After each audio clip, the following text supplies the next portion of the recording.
100 ఓళ్లను 20 ఏళ్ల పాటు వణికించాడు గజదొంగ జగన్ గుర్జర్. 3 రాష్ట్రాల పోలీసులకు నిద్ర లేకుండా చేశాడు. చెంబల్లోయ ప్రాంతంలో జగన్ గుర్జర్ పేరు చెబితే జనం వణికిపోయేవారు. సాయంత్రం 5 గంటలవుతుందంటే చాలు చుట్టూ ఉన్న గ్రామాలన్నీ భయంతో తొందరగా పనులు ముగించుకునేవి. 6 గంటలకే ఇళ్లకు తాళాలేసేవారు.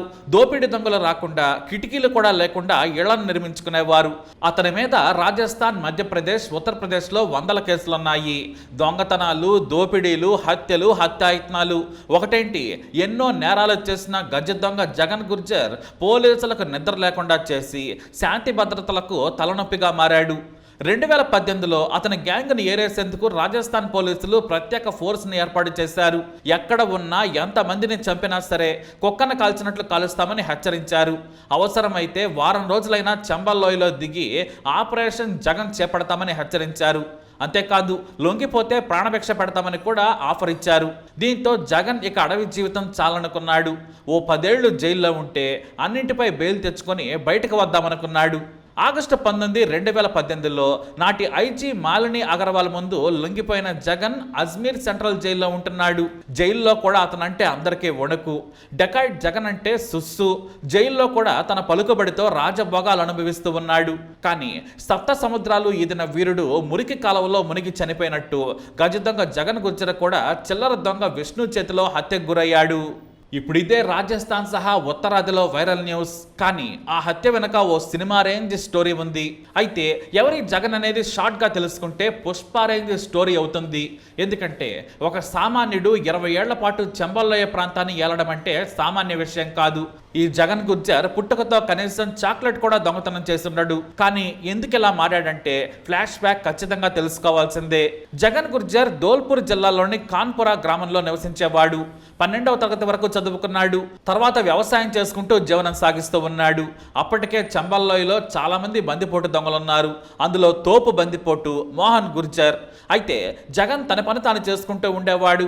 బందిపోట్ల పేరు చెబితేనే వణికిపోయేవాడు. కానీ కాస్త ధైర్యవంతుడే. గ్రామంలో బందిపోటు దొంగలను అడ్డుకునేందుకు తన స్నేహితులతో కలిసి ఓ గ్యాంగ్ను కూడా ఏర్పాటు చేశాడు. ప్రజలకు అండగా ఉందామని ధైర్యం చెప్పేవాడు. అయితే అదే గ్రామానికి తన అక్కను దగ్గరి బంధువుల వ్యక్తికిచ్చి పెళ్లి చేశారు. జగన్ గుర్జర్కు చిన్నప్పటి నుంచి తన బావ తెలుసు. తన అక్కంటే చాలా ప్రేమ. తన సోదరికి పెళ్ళై హాయిగా ఉంటోంది. ఎవరి జీవితం వాళ్ళు గడుపుతున్నారు. అయితే జగన్ బావ భూస్వామి, చాలా ఆస్తులున్నాయి. అదే సమయంలో తన భూమి పక్కనే ఉన్న వ్యక్తులతో గొడవలున్నాయి. వాళ్ళు గజదొంగ మోహన్ గుర్జర్కి బంధువులు. వాళ్ళు మోహన్ అండతో గ్రామాల్లో రెచ్చిపోయేవారు, దారుణాలు చేసేవారు. విచిత్రం ఏంటంటే కొంతమంది తమ గ్రామం నుంచే మోహన్ గుర్జర్ డెకాయిట్ గ్యాంగ్లో చేరారు. జగన్ను కూడా రమ్మని చాలాసార్లు కోరారు. కానీ తనకు ప్రశాంతమైన జీవితం కావాలనుకున్నాడు జగన్. అయితే జగన్ బావకు అలాగే బందిపోటు దొంగ మోహన్ గుర్జర్ బంధువులతో గొడవలు పెరిగాయి. చంపుతామని అతన్ని బెదిరించారు. జగన్ తన బావకు అండగా నిలబడ్డాడు. కానీ ఓ రోజు అర్ధరాత్రి సమయంలో దాదాపు 10 మంది జగన్ బావ ఇంటిపై దాడి చేశారు. అతన్ని హత్య చేశారు. అలాగే జగన్ సోదరి మీద అత్యాచార యత్నం చేయడానికి ప్రయత్నించారు. కానీ గట్టిగా కేకలేయడంతో ఆమెను వదిలేసి పారిపోయారు. 2 వృద్ధులపై కూడా దాడి చేసి గాయపరిచారు. అదే రోజు రాత్రి విషయం తెలియగానే పరిగెత్తాడు. కానీ రక్తమడుగులో ఉన్న బావ శవాన్ని చూసి కన్నీరు మున్నీరయ్యాడు. తన సోదరి పరిస్థితికి రగిలిపోయాడు. అయితే ఎవరు దాడి చేశారనేది తెలియలేదు. 1994 మే నెలలో ఈ ఘటన జరిగింది. అయితే బందిపోటు మోహన్ గుర్జర్ బంధువులే హత్య చేశారని ఆ తర్వాత తెలుసుకున్నాడు. కానీ దాదాపు 2 ఏళ్ల పాటు ప్రశాంతంగా ఉన్నాడు. ఆ తర్వాత రాత్రి సమయాల్లో మోహన్ గుర్జర్ గ్యాంగ్ సభ్యులు గ్రామాల్లోకి వచ్చేవారు. కుటుంబ సభ్యులను కలిసిపోయేవారు. అదే సమయంలో తన ప్రాణ స్నేహితుడు గ్యాంగ్లో ఉండడంతో అతడి ద్వారా గ్యాంగ్లో చేరాడు జగన్. బందిపోటు దొంగ మోహన్ చెప్పినట్లుగా అన్నీ చేసేవాడు. దొంగతనాలు చేయడం నుంచి పోలీస్ స్టేషన్లో తుపాకులు ఎత్తుకొచ్చే వరకు చేసేవాడు. ఆ తర్వాత గ్యాంగ్లోని వారికి చేదోడు వాదోడుగా ఉంటూ వారికి ఆర్థిక సాయం కూడా చేస్తుండేవాడు. దోచుకున్న సొమ్ములో కొంత ఇచ్చేసి గ్రామాల్లోని కుటుంబాలకు ఇచ్చుకోవాలని సూచించేవాడు.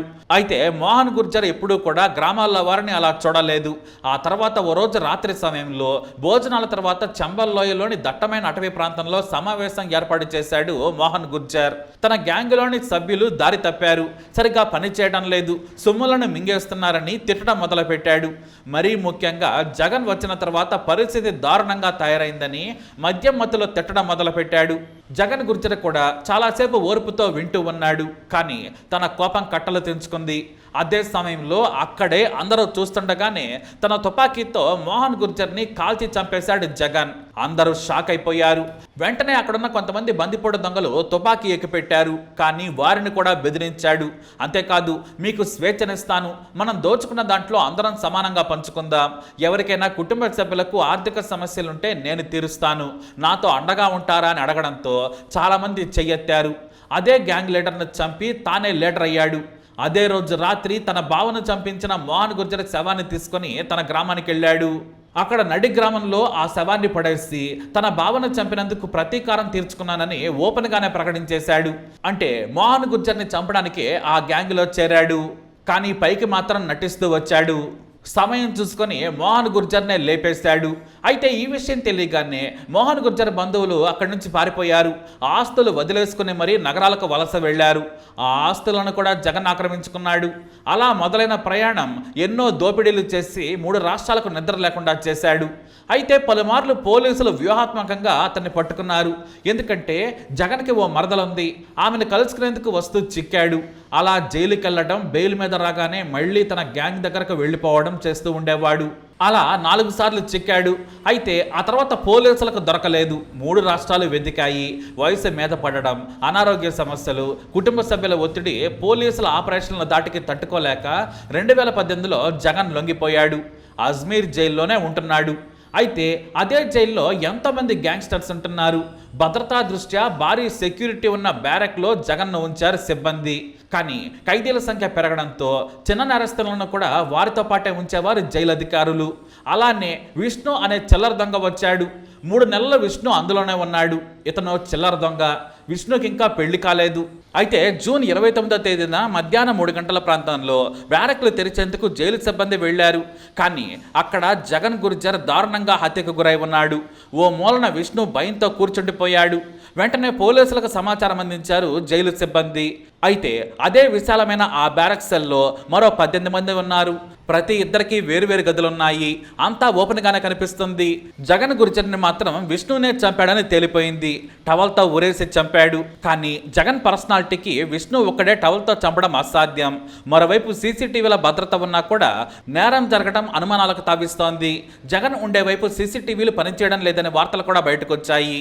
మరైతే విష్ణు అసలు ఈ జగన్ను ఎందుకు చంపాడు? అసలు విష్ణు లోపలికి ఎందుకు వచ్చాడు? అతని బ్యాక్గ్రౌండ్ ఏంటో చూద్దాం. ఈ విష్ణు ఓ చిల్లర దొంగ. మొదట్లో బైక్ దొంగతనాల కేసులో పోలీసులు అరెస్ట్ చేశారు. అలా జైల్లో ఉన్న గ్యాంగులతో పరిచయం ఏర్పాటు చేసుకున్నాడు. అయితే జైలు నుంచి బయటకు వచ్చిన తర్వాత ఓ హత్యలో పార్టిసిపేట్ చేశాడు. కుల్దీప్ జగీనా రాజస్థాన్లో భరత్పూర్ ప్రాంతానికి చెందిన ఓ గ్యాంగ్స్టర్. అతనిపై హత్య, దోపిడీ, వసూళ్లు వంటి అనేక కేసులు నమోదయ్యాయి. అయితే అతనికి ప్రత్యర్థి గ్యాంగులతో చాలా కాలంగా విభేదాలుండేవి. ఈ కుల్దీప్ జగీనాని పోలీసులు అరెస్ట్ చేశారు. జూలై 10, 2023న కుల్దీప్ జగీనాను భరత్పూర్ జైలు నుంచి జైపూర్ కోర్టుకు విచారణ కోసం పోలీసులు ప్రభుత్వ బస్సులో తీసుకెళ్తున్నారు. ఇక్కడ పోలీసులు ప్రభుత్వ బస్సులో తీసుకెళ్తే ఎవరో గుర్తించరని భావించారు. కానీ ప్రత్యర్థి గ్యాంగ్కి ఇది ముందే తెలిసి ప్లాన్ చేశారు.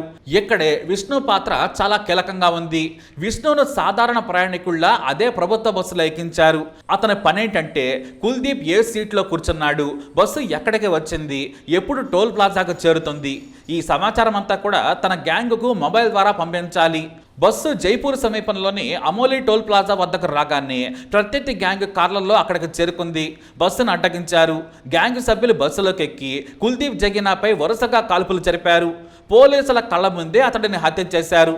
ఈ ఘటనలో ఓ పోలీస్ సిబ్బంది కూడా గాయపడ్డాడు. ఈ కేసు దేశవ్యాప్తంగా సంచలనం సృష్టించింది. అయితే ఇక్కడ పోలీసులు దర్యాప్తు ప్రకారం విష్ణు గ్యాంగ్కు లోపల నుంచి సమాచారం అందించాడని తెలుసుకున్నారు. అంతేకాదు కాల్పుల సమయానికి అతను కూడా పాల్గొన్నాడు. హత్య తర్వాత పారిపోవడానికి ప్రయత్నించినా కూడా ఆ తర్వాత అరెస్ట్ అయ్యాడు. ఈ కేసులో అరెస్ట్ అయిన విష్ణును భద్రతా కారణాల వల్ల అజ్మీర్ హైకోర్టు సెక్యూరిటీ జైలుకు తరలించారు. ఇక అదే జైల్లో అంతకు ముందు నుంచే చంబల్ ప్రాంతానికి చెందిన జగన్ గుర్జర్ కూడా ఉన్నాడు. ఇద్దరిని కూడా ఒకే బ్యారక్లో ఉంచారు. మరి జగన్ గుర్జర్ని ఎందుకు చంపాడు? ఈ జగన్ గుర్జర్ విష్ణుని ఎగతాళి చేయటం, వేధించటం, కొట్టడం మూలంగానే నిద్రలో ఉండగా మీద కూర్చొని చంపానని విష్ణు పోలీసులకు చెప్పాడు. ఈ జగన్ గుర్జర్ విష్ణును తరచూ అవమానిస్తూ ఉండేవాడు. అంతేకాదు విష్ణు సోదరి గురించి కూడా అనుచిత వ్యాఖ్యలు చేశాడని, అందుకే విష్ణు కోపంతో చంపాడని కూడా ప్రచారం జరుగుతోంది. మరి పోలీసులు అయితే ఇప్పటివరకు కూడా ధృవీకరించలేదు. కానీ ఇక్కడ మరో విషయం ఏంటంటే, విష్ణుకు అలాగే జగన్కు పాత వైరం ఉంది. ఓ హత్యలో జగన్ ప్రత్యర్థులతో విష్ణు పాలు పంచుకున్నాడు కాబట్టి వాళ్లే చంపించారని జగన్ గుజ్జర్ సోదరి ఆరోపిస్తుంది. కాబట్టి సిబిఐ విచారణ జరిపించాలి, జైలు సిబ్బందితో కలిసి కుట్ర చేసి తన సోదరుడిని చంపారని జగన్ కుటుంబ సభ్యులు ఆరోపిస్తున్నారు. మరి నిజాలేంటో తేల్చే పనిలో పడ్డారు పోలీసులు.